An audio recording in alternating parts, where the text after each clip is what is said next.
Kenny here with Gardening Simplified. It's December 20th, and I'm out here in the workshop playing with potatoes.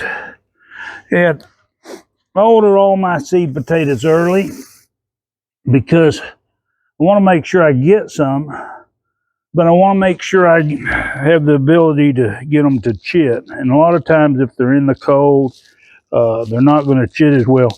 Now, what I do is, and I showed this last year, but what I do is I take these and I put them in milk crates. And the reason for this, and chances are most of you are not going to grow a whole lot, but if you are growing some, I don't leave them in the bag that I buy them in, because if they start growing their eyes, they're going to end up with some of them growing through the bag, and when you start taking them out, it's going to break the eyes off and such as that.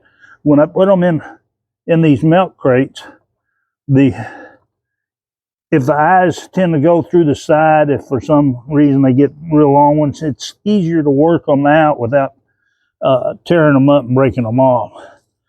But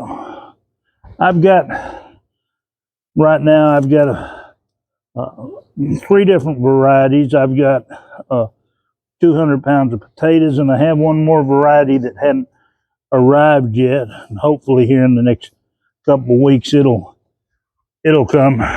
But it's 3 varieties that I planted last year, which was Pontiac Reds, Kennebecs, the white Kennebecs, which was a pretty good one. And our favorite, which this year we got 100 pounds of, is the Yukon Gold. Now I got the Adirondacks, which is a blue potato, from some of you that don't know. I've got them on the way, and that'll be my last. Now I do have a few French fingerlings that I saved from last year, and I'm going to check those in a bit and see how they're doing. But you need to start thinking about, for those of you in the South, I mean, we don't plant potatoes until mid-February, which is Valentine's Day. But you need to make sure you got a source for your potatoes. And if you can get them earlier, like say you can get them in a warm place, they don't have to be in the light, but they like it where it's a little warmer, they'll start chitting. And if it's already chitted, which is forming the eyes on the potato, that's telling you it's waking up, ready to grow. If they already have their little eyes formed, then they're going to sprout and come up quicker.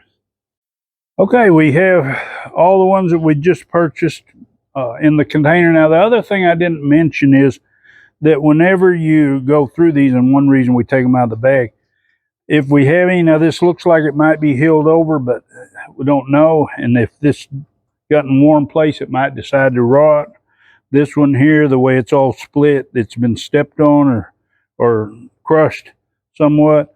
And then this one, I'm going to lay this on top so I can keep an eye on it. But when you have potatoes like that, you tend to possibly get some spoilage with them. So you want to make sure, like say, that you don't have any of those inside your bag. But anyway, now we'll take a look at the seed potatoes from last year. And I'm not going to say these are pretty. These are French fingerlings. But you can see they're kind of shriveled up. Hopefully they'll make it. They're forming their eyes. I had to save these were all I had that grew, because when I ordered my seed potatoes, it was so late in the season, because where these came from, they don't start shipping them until it was mid-April before I got them. At that time, it was 2 months late from the way that we take and do our potatoes. But anyway, this would be, hopefully these will be better. They're not going to be real big, but hopefully they'll get started, and I might even start these in pots so they've got a little bit extra start on the others. But anyway, I hope you like this video. You want to see more, hit that subscribe. Give it a big thumbs up. and enjoy your garden.